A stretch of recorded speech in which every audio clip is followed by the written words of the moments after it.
Welcome to all of you. तो कैसे हैं आप लोग? जो है उम्मीद करते हैं कि सभी चीज़ें जो है आपका तैयारी वगैरह अच्छा से चल रहा होगा और आप इलेक्ट्रोडायनेमिक्स के टॉपिक को काफ़ी इंजॉय कर रहे होंगे, चीज़ें समझ में आ रहे होंगे और इसके जो भी डेरिवेशंस वगैरह आप उसको काफ़ी पसंद भी कर रहे हो एक्चुअली। जो ठीक है, फिजिक्स है भी बहुत काफ़ी इंटरेस्टिंग टाइप का टॉपिक जो है, ठीक है, जो आपके इमेजिनेशंस को इस्तेमाल करा करता है, नए नए कॉन्सेप्ट को एक्चुअली जो बिल्डअप करके देता है। तो देखिए हम लोग जो है मैक्सवेल स्ट्रेस टेंसर के बारे में इंट्रोडक्शन दिया गया था, शॉर्ट जानकारी लिया गया था, फिर उसका जो डेरिवेशन है उसके बारे में काम किए थे।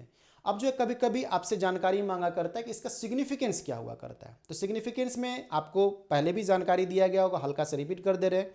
पहले तो ये फील्ड का कॉन्सेप्ट को एक तरह से इंट्रोड्यूस करके आपको देता है, ठीक है, और फील्ड कैसे जो है एक स्ट्रेस ट्रांसमिटिंग मीडियम के रहा करता है या स्ट्रेस ट्रांसमिटिंग मीडियम के रूप में समझ सकते हैं या स्ट्रेस के रूप में समझ सकते हैं, इसके बारे में आपको जो है जानकारी दिया करता है, ठीक है। तो ये तो जानकारी आपको पहले से एक्चुअली मालूम है, ठीक है, जो कि हम आपको इंट्रोडक्शन देते समय भी इसके बारे में जानकारी दिए थे, ठीक।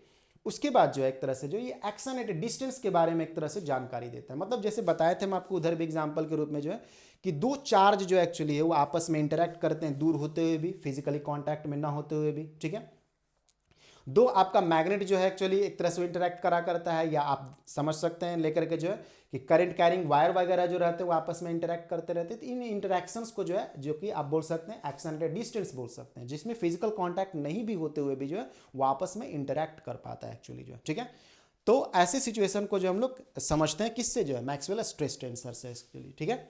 तो ये तो हुआ जो कि फॉर्मल इसका जानकारी हुआ। बाकी जो है एक तरह से जो है आप इसको इसका सिग्निफिकेंस इस तरह से भी समझ सकते हैं कि जो मैक्सवेल स्ट्रेस टेंसर है, ठीक है, वही जानकारी देता है कि कोई बॉडी जो है पे यदि फॉल करा करता है इलेक्ट्रोमैग्नेटिक वेव जो है, तो वो एक तरह से रेडिएशन प्रेशर एक्सर्ट करता है, ठीक है। जो इलेक्ट्रोमैग्नेटिक वेव जब फॉल करा करता है तो एक तरह से वो स्ट्रेस क्रिएट करता है सरफेस पे, या जनरेट करता है, प्रोड्यूस करता है, या आप बोल सकते हैं कि उस पर एक तरह से जो है क्या क्रिएट कर रहा है, एक तरह से ये कर रहा है, ठीक है। एक तरह से वहाँ पे स्ट्रेस के साथ साथ जो है एक तरह से प्रेशर आपको जो क्रिएट कर रहा है, ठीक है, या प्रेशर जनरेट कर रहा है या एक्सर्ट कर रहा है एक तरह से जो है, ठीक है, जिसको हम लोग रेडिएशन प्रेशर बोला करते हैं। ये अलग बात है कि ये रेडिएशन प्रेशर आपको जो है ये काफ़ी कम रहा करता है। ऐसा नहीं कि आप बल्ब जलाएं तो आप पे रेडिएशन फॉल किया तो आपको धक्का लग जाएगा, ऐसा नहीं है। लेकिन आप इतना जरूर समझिए कि वो जो बल्ब आप जलाएं, ठीक है, जो भी आप पे लाइट एक्चुअली आया वो आप पे एक तरह से फोर्स एक्सर्ट कर रहा है, ठीक है। आप स्ट्रेस बोल सकते हैं ज़्यादा अच्छा से कि स्ट्रेस एक तरह से जो आप पे एक्सर्ट किया, ठीक है, या प्रेशर आप बोल सकते हैं एक तरह से एक्सर्ट किया, जिसको हम लोग रेडिएशन प्रेशर बोलते हैं। लेकिन इसका वैल्यू बहुत ही कम रहता है, इसलिए आपको पता नहीं चलता। वही मान लीजिए पानी का जेट यदि आप पे फ्लो कराएगा तो आपको झटका लगेगा, क्योंकि उसका प्रेशर और स्ट्रेस जो है सफिशिएंटली लार्ज हुआ करता है, ठीक है। तो रेडिएशन प्रेशर जो एक्चुअली रहा करता है, ठीक है, या इलेक्ट्रोमैग्नेटिक वेव प्रेशर भी आप इसको बोल सकते हैं या स्ट्रेस बोल सकते हैं, ठीक है, ये एग्जॉर्ट होते हैं और ये फिजिकल क्वांटिटी एक्चुअली रहा करता है ये, ठीक है।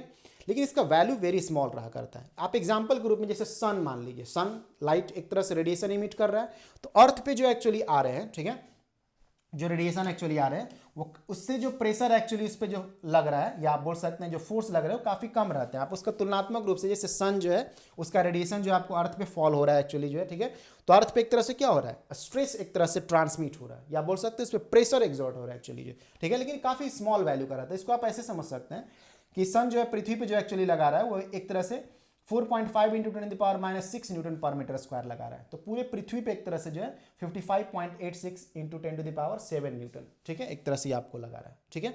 अब समझिए ग्रेविटेशनल फोर्स कितना रहता है, ये आपका 35.28 इंटू 10⁻28, ठीक है। तो आप पावर को देखिए, ये 10⁻7 है और ये कहाँ 10⁻21 है, तो कितना ज़्यादा गुना एक्चुअली, ठीक है। इसलिए हम लोग को ग्रेविटेशनल वाला जो फोर्स है वो हम लोग को फील होता है एक्चुअली जो, ठीक है। लेकिन वही जो सन के पास से रोशनी आ रहा है वो आपको फील नहीं होता। उससे ज़्यादा तो आपको नॉर्मली हवा का प्रेशर वगैरह है या आपको स्ट्रेस वगैरह जो आपको महसूस होता है, ठीक है। लेकिन रेडिएशन भी जो है प्रेशर एक्सर्ट करते हैं, कहने का मतलब, ठीक है। तो ये रेडिएशन प्रेशर जो है उसको हम लोग सरफेस फोर्स भी बोलते हैं, और जो ग्रेविटेशन है उसको वॉल्यूम फोर्स हम लोग बोला करते हैं, ठीक है। लेकिन इसका रेशियो जो है ग्रेटर हो सकता है, मतलब जो एक तरह से रेडिएशन प्रेशर हावी हो सकता है यदि वॉल्यूम डेंसिटी काफ़ी कम कर दिया जाए तो। इसलिए सन के पास से यदि कॉमेट वगैरह गुजरा करता है तो डेविएट कर जाता है, ठीक है। उसको एक तरह से इतना प्रेशर उसको एक मिलता है, या एक तरह से बोल सकते हैं स्ट्रेस मिलता है कि वो सन के पास से यदि कॉमेट गुजरता है तो आपको डेविएट कर जाएगा। वैसा सिचुएशन जो है नॉर्मली छोटे मोटे ऑब्जेक्ट के साथ, लाइट वगैरह के साथ नहीं होते हैं। लेकिन सन जिसके पास से काफ़ी ज़्यादा रेडिएशन एक्चुअली निकल रहा है, तो रेडिएशन काफ़ी ज़्यादा निकल रहा है तो प्रेशर भी उस पर एक्सर्ट ज़्यादा हो रहा है। दूरी होने की वजह से या वॉल्यूम जो आपका जो डेंसिटी है बहुत ज़्यादा होने की वजह से जो हम लोग पृथ्वी पर उतना महसूस नहीं कर पाते हैं। लेकिन यदि सन के नज़दीक जाया जाए तो उसका जो है आप जो है रेडिएशन प्रेशर जो है महसूस कर सकते हैं, ठीक है, जो कि कॉमेट के द्वारा जो एक तरह से होता है, और कॉमेट जो होता है वो डिफ्लेक्ट हो जाता है किसकी वजह से, सोलर रेडिएशन के द्वारा से, ठीक है। तो ये इसके सिग्निफिकेंस एक्चुअली हुए, ठीक। तो ये सिग्निफिकेंस का डिस्कशन थे जो कि आप इससे जानकारी लेते हैं और किसी क्वेश्चंस में अटैच भी रहते हैं। बाकी सबसे इंपॉर्टेंट बात आप ये सीखते हैं नॉर्मली कि जो है रेडिएशन भी प्रेशर आप पे एग्जर्ट करता है। वही आप मॉडर्न फिजिक्स के रूप में यदि देखते हैं तो ज़्यादा आसानी से इसको समझ पाते हैं। क्यों? क्योंकि उस समय आपका जो दिमाग इमेजिन करता रहता है वो फोटोन थ्योरी के रूप में कि फोटोन फॉल कर रहा है जो कि मोमेंटम ट्रांसफर किया, ठीक है। लेकिन मैक्सवेल के समय में फोटोन टाइप का कुछ कॉन्सेप्ट वगैरह नहीं थे, वो मतलब काफ़ी पुराने थे, ठीक है। तो वो वेव के नज़र से जो है नॉर्मली लाइट का जो है थ्योरी दिए थे, लेकिन कंक्लूजन समझा पाते थे एक्चुअली जो, ठीक है। तो यहीं पर आने दे रहे हैं, नेक्स्ट क्लास में हम लोग जो है नेक्स्ट टॉपिक के बारे में डिस्कशन करेंगे। तो हम लोग जो है अच्छी तरह से मैक्सवेल स्ट्रेस टेंसर के बारे में, उसका डेरिवेशन, उसका सिग्निफिकेंस के बारे में डिस्कस कर चुके हैं, ठीक है। यदि आपको एग्जाम में यूनिवर्सिटी वगैरह में क्वेश्चन देते हैं तो आप सारा डिस्कशन एक साथ करते हैं, क्योंकि आपका जो है लॉन्ग क्वेश्चंस में रहते हैं तो सारा डिस्कशन चाहिए, ठीक है। आप स्ट्रेस टेंसर के बारे में बताते हैं क्या होता है, फिर उसका डेरिवेशन करते हैं, उसका सिग्निफिकेंस देते हैं एक्चुअली जो, ठीक है। तो आज यहीं पर आने दे रहे हैं। तो आपको कैसा सब टॉपिक लग रहा है इसका जानकारी जो आप कमेंट सेक्शन में निश्चित रूप से देते हैं, ठीक है। तब तक के लिए धन्यवाद। और फिजिक्स को आप काफ़ी इंटरेस्टिंग रूप से जो एक तरह से इंजॉय करते रहते हैं, ठीक है।